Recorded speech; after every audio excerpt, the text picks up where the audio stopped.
présidentielle, c'est un choix de civilisation. Quelle civilisation voulons-nous? Est-ce que nous voulons qu'il y ait une civilisation française au XXIe siècle?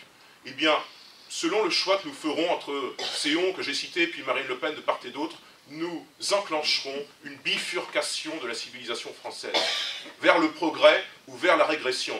Quand Macron nous dit « en marche », on pourrait finalement dire que c'est en marche arrière, parce que nous proposons autre chose.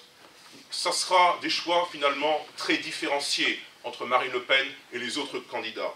Ce sera l'industrie protégée et les salaires garantis, ou ce sera les délocalisations et le travail détaché comme nous le subissons depuis des années, comme nous le dénonçons au chantier naval de Saint-Nazaire. Ce sera une politique agricole commune qui sera conçue pour l'Allemagne, puisque finalement cette Union européenne n'est que le faux nez de l'Allemagne, ou ce sera une politique nationale, une politique agricole enfin nationale, enfin française, qui cesse avec ce productivisme.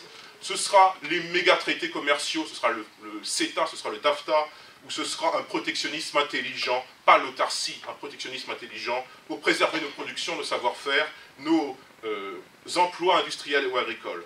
Ce sera l'anéantissement de l'État islamique en Libye, en Syrie, en Irak, ou ce sera demain la loi islamique, la charia, dans nos écoles, dans nos rues, dans nos entreprises. Ce sera la préférence étrangère, et ce sera l'immigration naturellement, ou ce sera la priorité nationale inscrite dans la Constitution, c'est une nouveauté du programme de Marine, inscrite dans la Constitution la priorité nationale pour l'emploi, la protection sociale et le logement. Ce sera donc les Français prioritaires d'abord. Ce sera toutes ces choses à la fois.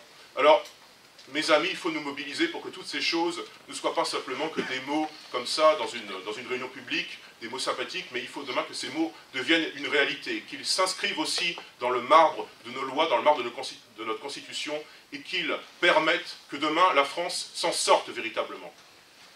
Et pour ça, il va falloir voter Marine Le Pen le 23 avril et le 7 mai. Et avant,